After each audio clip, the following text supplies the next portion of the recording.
So that was the first big weekend of the summer.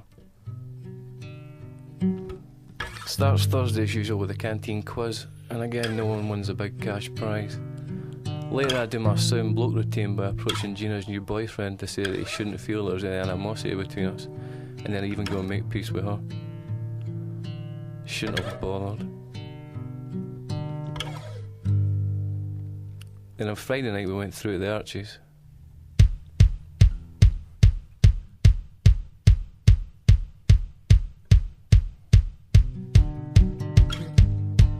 There was only one car going, so someone had to get the train. We got through quite late and went to a pub to take the gear. There was no problems getting in, we saw others waiting in the front of the queue, so we skipped in. It was a good night, everyone was nutty and I ended up dancing with some blonde girl. I thought she had been quite pretty until last night when Matthew informed me she had in fact been a pig.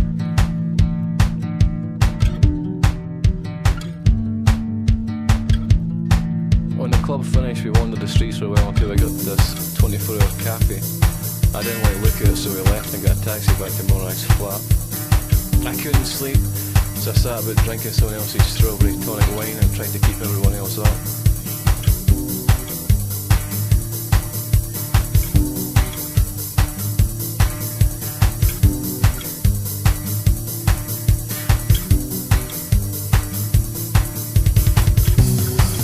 Then at 10 o'clock in the morning we went downstairs to buy some drink.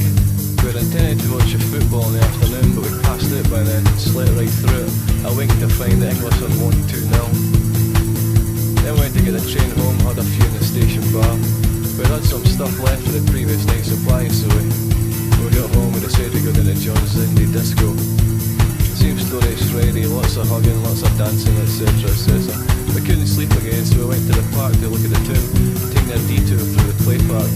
To get in we had to climb over a 10-foot steel fence which resulted in severe bruising with our hands, legs and groins. But we had a good laugh on the stuff, especially the tube slide which probably doubles up as a urinal for drunk teens. Then we walked through the woods to look at the tomb. It was a big disappointment, but the mist on the lake was cool. Sunday afternoon we got up to John's with a lot of beer and time to watch The Simpsons. It was a really good episode about love always ended in tragedy, except of course for Marge and Homer. I was quite moved at the end, and to tell you the truth my eyes were a bit damp.